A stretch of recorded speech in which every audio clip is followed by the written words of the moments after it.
Hello students and friends, welcome to Biosphere. Today I am going to discuss about the cell theory and the cell theory postulates. So, as we all know that what is a cell, right? Cell is the fundamental structural and functional unit of all living organisms. All organisms are composed of cells, isn't it? It must have independent existence performing the essential function of life. So, in 1838 and 1839, Matthias Sheldon and Theodore Shevon came together to formulate the cell theory. But later, Rudolf Virchow added some modification on this hypothetical theory of Sheldon and Shevon. Next, cell theory postulates. As all living organisms are composed of cells and products of cells, right? For example, when grouping of cells, it gave rise to tissue, then tissue gave rise to organs, then grouping of organs makes an organ system, then all organ systems makes an organisms. Okay, so there are three cell theory postulates. Now, second one is all cells are basically alike in chemical composition and metabolic activities. Sorry. And the third postulate is all cells arises from pre-existing cell. This statement is also called omnis cellulae cellula, and this statement is given by Rudolf Virchow.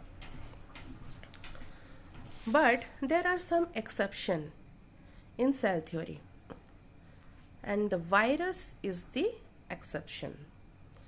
Now let's see the history of virus. Name virus was given by Louis Pasteur.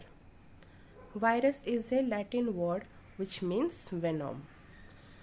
Later, Ivanovsky separated a microorganisms from the shape of infected plants and named TMV, tobacco mosaic virus.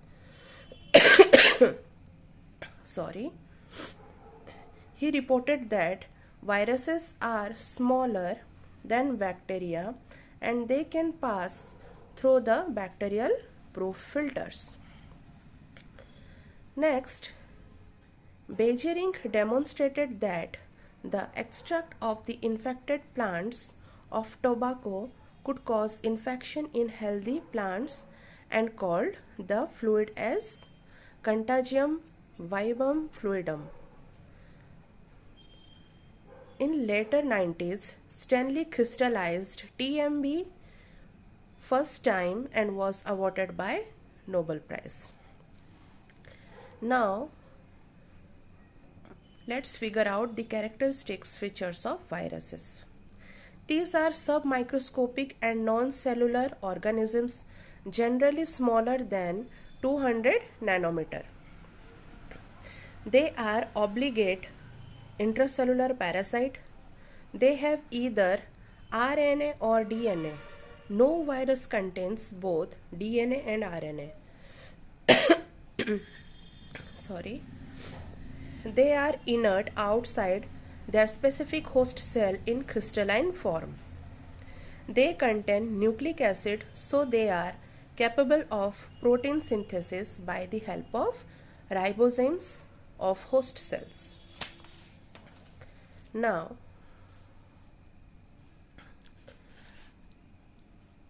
these are the morphological and structure of viruses.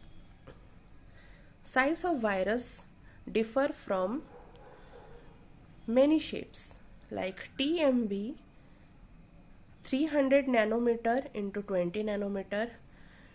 Shapes are different, like there are spherical shape, rod shape and tadpole like shape. Spherical shape for examples are influenza virus and HIV, rod shape like TMB, tadpole-like shape is bacteriophage like T2 and T4. Next, come to the chemical composition. As we know that viruses consist of nucleic acid, either DNA or RNA, right?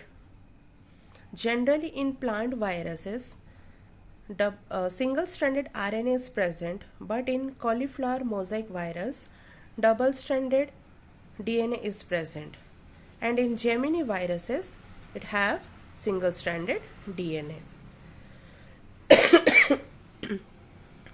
In case of animal virus, double-stranded DNA is present, but in some animal viruses, RNA is present, which can be single or double-stranded, right?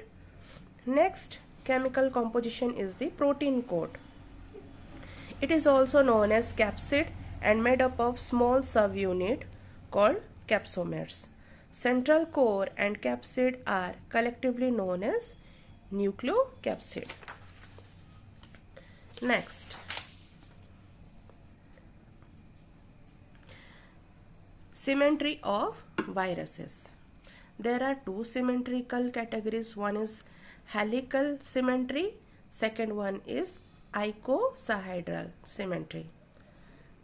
In helical symmetry, capsomeres are arranged in helical manner in the capsid. That is, for example, tobacco mosaic virus and mumps virus.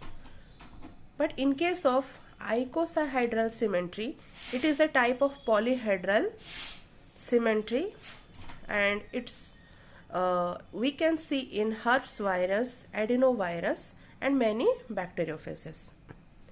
Here are some examples, or you can say the list of viruses with their genetic material. First is the plant virus. Here you can see there are many plant virus with their genetic material, like tobacco mosaic virus have single-stranded RNA, Gemini viruses has single-stranded DNA, cauliflower mosaic virus has double-stranded DNA, rice dwarf virus has double-stranded RNA.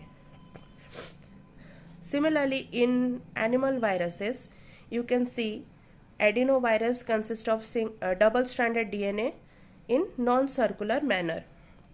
Herpes virus has double-stranded DNA, like retrovirus has single-stranded RNA. Here are some example of bacteriophages, like QB bacteriophage has single-stranded RNA. Temperate phase or lambda phase has double-stranded linear DNA. Sorry, some T2 and T4 virus, T2 and T4 bacteriophage consist of double-stranded DNA. So for today, that's it. If you have any doubt, please drop it in comment box. Thank you.